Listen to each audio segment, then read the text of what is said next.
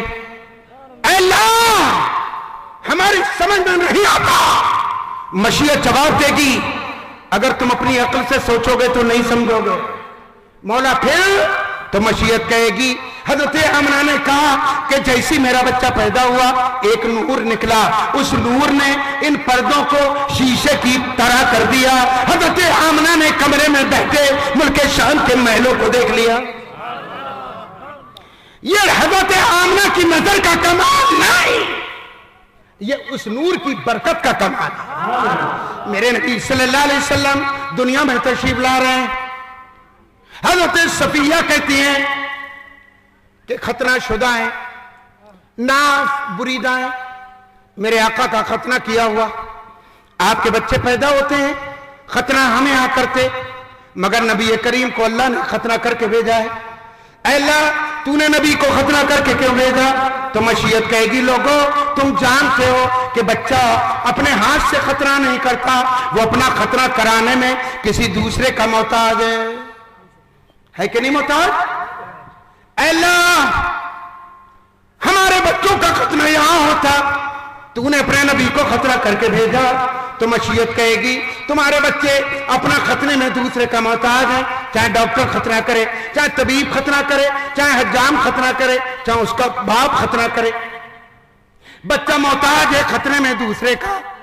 اے لوگوں اگر میں اپنے حبیب کو ختنہ شدہ نہ بھیجتا تو میرا حبیب بھی اپنا ختنہ کرانے میں دوسرے کا محتاج ہو جاتا۔ سن لو، میں نے پوری دنیا کو اپنے محبوب کا تو محتاج بنایا اور اپنے محبوب کو کسی اور کا محتاج نہیں بنایا۔ میرا مصطفیٰ ختنے میں کسی کا محتاج نہیں۔ آج لوگوں نے ریسرچیں کی ہیں، ڈاکٹر برسوں سے ریسرچ کر رہے ہیں، انہوں نے یہ نتیجہ دے دیا کہ ختنہ کرنے کے ذریعے بیماری دور ہوتی ہے، قوت مردانگی میں 10 گنا اضافہ ہو جاتا ہے۔ اگر ختنہ نہ ہو تو کمی رہتی، اور ختنہ کر دو تو کمی دور ہو جاتی۔ تو ختنہ کرنے کے بعد بچے میں مردانگی قوت پیدا ہوتی ہے، ایک کمی ہوتی ہے جو دور ہوتی، ایک نقص ہوتا جو دور ہوتا۔ اے اللہ تو نے اپنے نبی کو ختنہ کر کے کیوں بھیجا؟ مشیت کہے گی اگر میں نبی کو ختنہ کر کے نہ بھیجتا اور ان کا دنیا میں ختنہ ہوتا تو ہو سکتا ہے آج دنیا میں آنے والا وہابی یہ کہہ دیتا کہ نبی میں بھی ایک کمی تھی، ختنہ کرنے کے بعد ان کی کمی کو دور کیا گیا ہے۔ اس لیے میں نے اپنے نبی کو ختنہ کر کے بھیجا تاکہ دنیا سمجھ لے کہ تمہارے اندر تو کمیاں ہیں، میرا محبوب کمی سے پاک پیدا کیا۔